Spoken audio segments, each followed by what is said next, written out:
Përshëndetje të nderuar teleshikues, mirë se erdhët në edicionin e lajmeve këtu në televizionin Opinion. Në mbledhjen e kryetarit të Prizrenit me drejtorët u jep drita e gjelbër 16 projekteve. Gjendja të moshuarve në Prizren në sfidat e tyre në raport me planifikimin urban ka qenë temë debati të organizuar nga Ecma Ndryshe. Dega e LDK-s në Prizren mban kuvendin e parë në nëndegën Bajram Curi.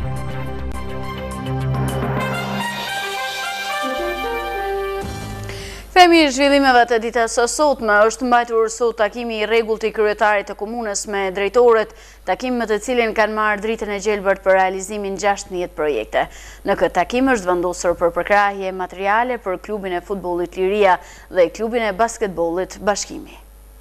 Në mbledhjen e sotme të kryetarit të komunës së Prizrenit me drejtorët janë marrë 16 vendime për realizimin e projekteve, me të cilat do të përmirësohet jeta e qytetarëve në komunën e Prizrenit. Pas takimit, zëdhënësi i komunës Ymer Berisha njoftoi për vendimet që janë marrë në këtë takim. Kryetari i komunës ka marrë 16 vendime, të cilat ndikojnë drejt në ngritjen e cilësisë jetesës së qytetarëve të komunës sonë, duke filluar nga infrastruktura dhe normalisht gjatë vendimeve kryetari i komunës është duke ruajtur kujdesshëm kërkesën e qytetarëve që ka ardhur nga dëgjimet publike ose nga debatet, dhe sot informojmë se do të fillojmë me asfaltimin e rrugës Zym Lugisht e Hasit Dedaj, që është një projekt kapital, dhe besoj se të gjithë qytetarët e këtyre fshatrave këto produkte do t'i marrin shumë cilësore në vijim. Pastaj normalisht që kemi marrë kërkesën tjetër nga qytetarët, do të thonë kanalizimin në lagjen Dardania në afërsitë të sheshit atje në Dardani, dhe ky kanalizim sigurisht se do ta ngrisë cilësinë e jetesës së qytetarëve. Po ashtu kryetari i komunës ka kërkuar nga gjithë drejtorët që të kenë performancë sa më të lartë në realizimin e projekteve të tyre, me të vetmin qëllim që të shërbehet qytetarëve sa më mirë dhe dënjësisht në kërkesat e tyre.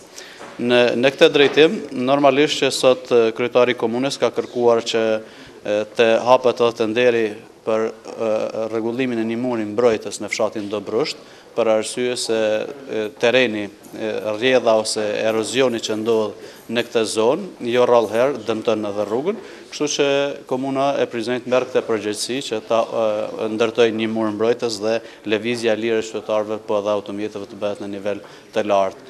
Normalisht të gjitha këto vendime dhe vazhdimisht vendimet që do t'i marrim do të jenë të konsultuara me qytetarët dhe kemi idenë dhe ndajmë mendimin që qytetarët e komunës së Prizrenit me këto vendime do të ngrisin edhe cilësinë e jetesës, por do të jemi në koherencë bashkëpunimi sa herë që ata do të kenë nevojë për përkrahje nga ana e komunës.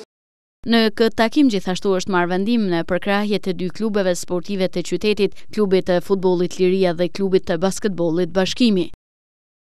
Në sektorin e sportit, njoftoi opinionin publik se komuna e Prizrenit vazhdon me përkrahjen e dy klubeve që na bëjnë të ndihemi krenar, është fjala për klubin e futbollit Liria, që e kemi marrë në menaxhim dhe i mbulojmë gjitha shpenzimet e tyre, dhe klubit basketbollistik Bashkimi, që për vitin 2015 do të kemi edhe një kod të veçantë buxhetor, që do të kemi përkrahje financiare ose materiale gjatë gjithë vitit kalendarik 2015. Por edhe deri në vitin 2015 neve për çdo muaj marrim vendim që t'i mbulojmë gjitha shpenzimet dhe vlera vetëm për klubin Liria në këtë muaj është 9.450 euro që i marrim përsipër, dhe mendojmë se me këto mjete ne po ndihmojmë që klubi Liria të këndellët dhe të luajë në Superligën e Kosovës, aty ku e ka vendin Prizreni dhe ku e kemi vendin të gjithë ne bashkë. Të gjitha projektet të cilave ju dha drita e gjelbër pritet e fillojnë së shpejti të realizohen. Gjendja e të moshuarve në Prizren dhe sfidat e tyre në raport me planifikimin urban kanë qenë temë debati të organizuar nga Ecma Ndryshe, e ku kanë marrë pjesë zyrtarë të komunës dhe zyrtarë të shoqatave që i mbrojnë interesat e të moshuarve.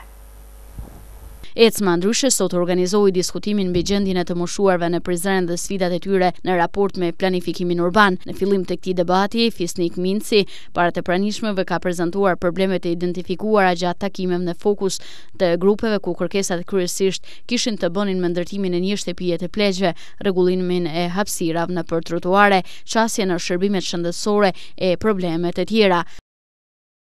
Çështja e planifikimit gjithë përfshirës është një temë e cila ka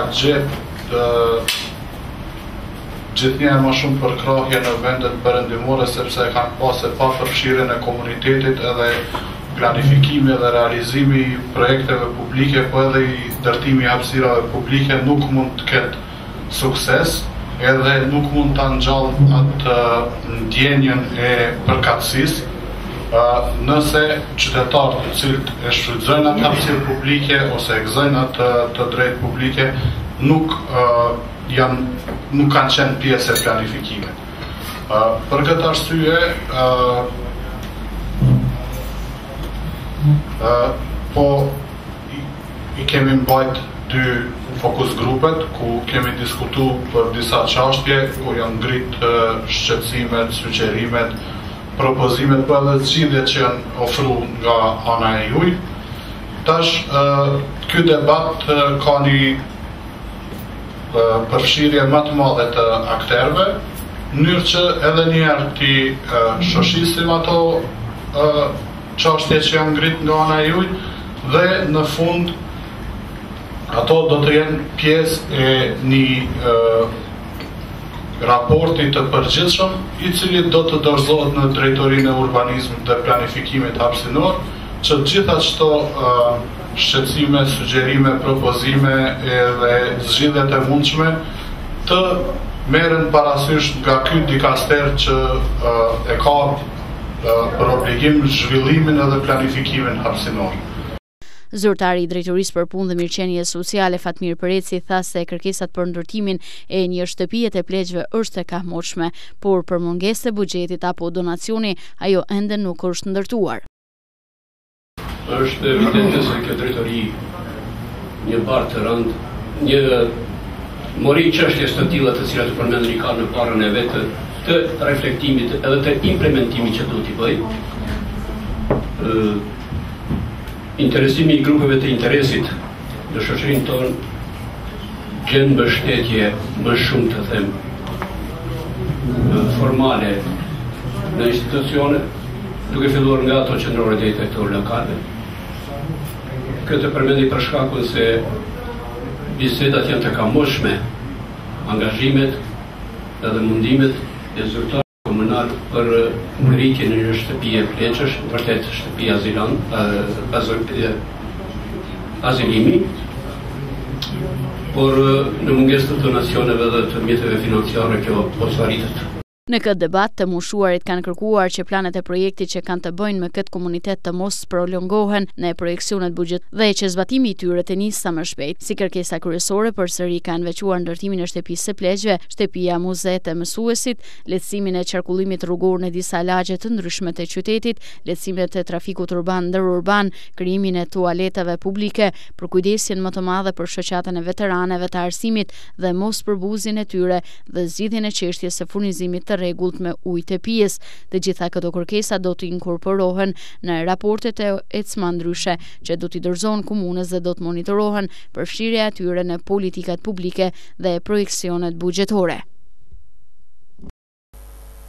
Dega e LDK-s në Prizren ka nisur me organizimin e kuvendeve në Nëndeg. Kuvendi i parë është mbajtur në Nëndegën Bajram Curri, ku kryetari i Nëndegës është zgjedhur Selajdin Fanaj. Përmes një njoftimi të shpërndar media, Dega e LDK-s në Prizren njofton se ka filluar me kuvendet zgjedhore në Nëndeg.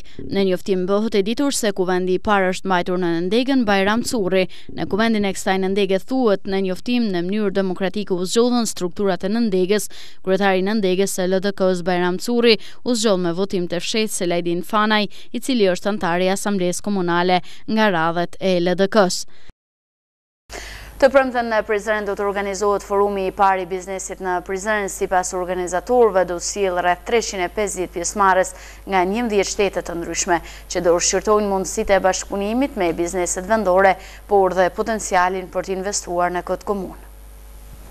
350 pjesëmarrës nga 11 shtete të ndryshme do të shqyrtojnë mundësinë e bashkëpunimit me bizneset vendore, por dhe potencialin për të investuar në komunën e Prizrenit. Kjo mundësi do të jetë e hapur në forumin e parë të biznesit që organizohet në Prizren e që do të mbahet nga 18 deri në 20 shtator. Në kuadër të forumit për pjesëmarrësit organizohet një konferencë. Panajiri i produkteve vendore, sikurse dhe takimi ndërmjet bizneseve, koordinatori i projektit Levent Bush ka bërë të ditur se ndonë se Prizreni është në qendër kulturore, historike e zejtare, ende ballafaqohet me vështirësi të shumta në aspektin e zhvillimit ekonomik, prandaj dhe është ndërmarrë kjo nismë që synon fuqizimin e ekonomisë lokale.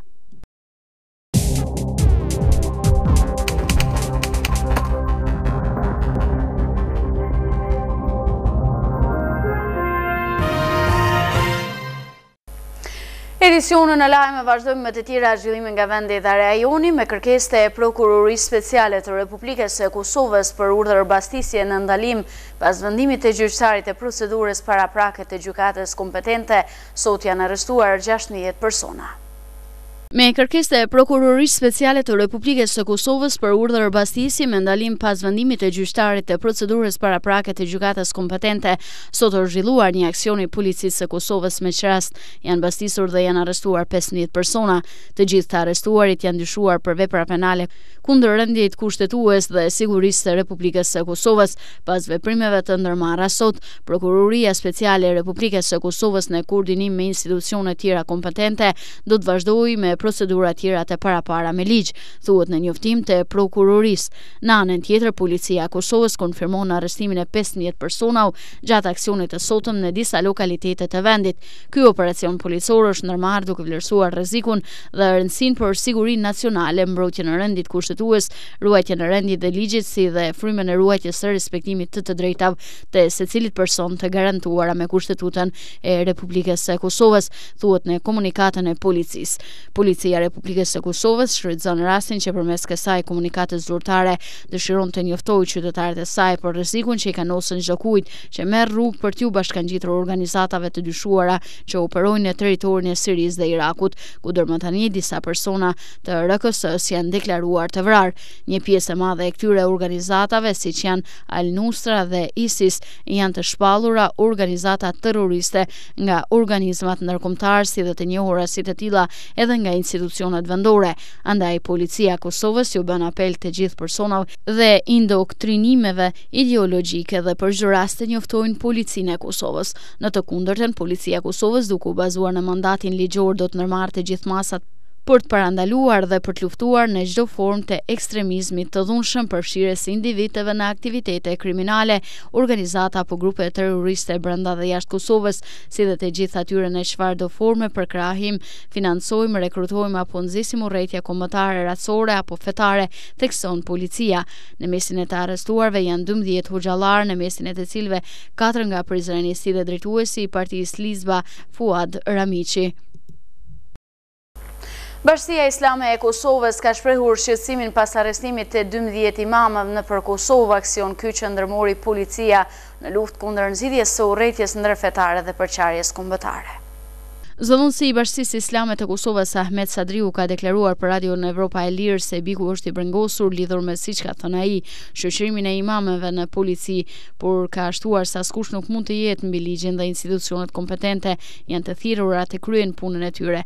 Ne kemi thënë edhe më parë dhe po e përsërisim, të gjitha paraqitjet e tyre publike dhe përgjegjësia është individuale, ka thënë Sadriu. Presidenti Atifete Jahjaga pritet të ndërhyjë në zgjidhjen e ngërçit politik në rast që dështon zgjidhja e kryetarit të kuvendit në seancën e sejtës. Kjo është konfirmuar nga këshilltari i presidentes Arber Vlahiu.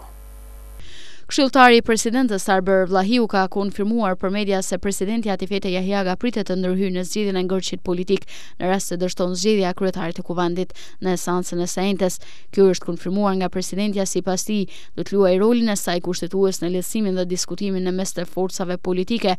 Megjithatë, ai thotë se nuk duhet të paragjykohet asnjë situatë, por duhet t'u lihet deputetëve të kuvendit të gjejnë zgjidhje bazuar me vendimin e gjykatës kushtetuese dhe në respektimin e kushtetutës. Një ditë para mbajtjes së seancës konstituive të kuvendit të Kosovës, liderët e partive të koalicionit LDK, AK, Nisma dhe Vetëvendosje kanë mbajtur takimin e fundit në drejtim të përgatitjeve për seancën e së entes. Pas takimit që e kanë mbajtur sot, përfaqësuesit e bllokut nuk kanë dhënë shumë detaje rreth asaj se si do të veprojë koalicioni Vlan në seancën e nesërme dhe parashohin ndonjë skenar të mundshëm. Lideri i AK-s, një herë i nominuar dhe për kryeminist Ramush Haradinaj, ka thënë vetëm se ky është takimi i radhës para seancës konstituive, bashkë me liderët e partive, përjashtuar Fatmir Limaj, i cili sot ka angazhime të tjera. Kemi pasur takimin e fundit para seancës, sa i përket neve gjithçka është gati për seancë. Kuptohet pjesa e parë e seancës ka të bëjë me kandidaturën për kryetar të kuvendit, si do të veprojnë do të shihet nesër, ka thënë Haradinaj. Sa i përket përfshirjes së listës serbska, Haradinaj ka thënë se komunitetet edhe lista serbska kanë pozicionet e veta kushtetues në qeverisje. Lista serbska është e mirëpritur në çdo situatë për arsye se një gjë e tillë e parasheh kushtetuta dhe se gjithashtu është në të mirën e Kosovës, ka shtuar lideri i AK-s. Sa i përket qeverisë, kuptohet se ata nuk kanë shumë zgjidhje, e vetmja zgjidhje është ajo me koalicionin LAN, ka përfunduar Haradinaj.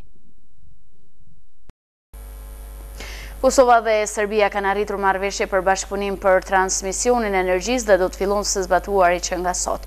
Kështu të paktën thon udhëheqësja e dialogut Edita Tahiri.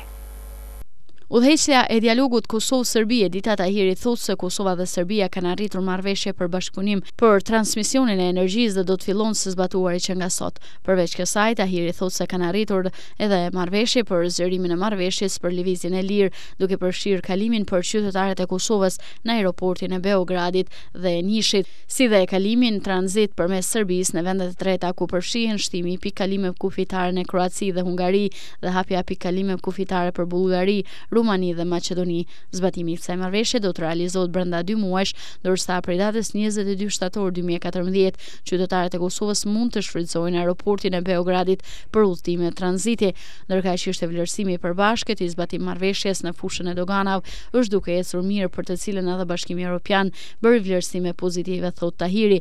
Sipas një komunikate për media, thuhet se sa i takon Telekomit ende nuk kanë arritur të përfundojnë planin për zbatim, duke qenë se ka mbetur edhe disa gjëra për të sqaruar në ditët në vijim. Tahiri marrëveshjen për energjinë e vlerëson si një arritje në dobitë e qytetarëve dhe stabilitetit energjetik rajonal, si dhe sipas saj do të vijë trendi dhe ligjin e pjesën veriore të vendit, duke i dhënë fund operatorëve ilegal që kanë vepruar deri më tani në fushën e energjisë. 4 ditë para se të vizitojë Shqipërinë, Papa Francesku i është drejtuar sot besimtarëve me një mesazh popullit shqiptar. Përshëndes me dashuri që tani popullin shqiptar dhe e falenderoj për përgatitjen e kësaj vizite. Në përfundim të audiencës së përgjithshme, Papa Francesku foli sot për udhëtimin në Shqipëri që do të realizojë të dielën me 21 shtator. Të dielën e ardhshme në ndihmën e hyjt do të shkojë në Shqipëri. Vendosa ta vizitojë këtë vend sepse ka vuajtur shumë për shkak të regjimit të tmerrshëm ateist, ndërsa tani po realizon bashkëtesën paqësore ndërmjet bashkësive të ndryshme fetare. Përshëndes me dashuri që tani popullin shqiptar dhe e falenderoj për përgatitjen e kësaj vizite. U kërkoi të gjithëve të më shoqërojnë me lutje në ndërmjetësim e Zojës së Këshillit të Mirë. Faleminderit, është shprehur Ati i Shenjtë.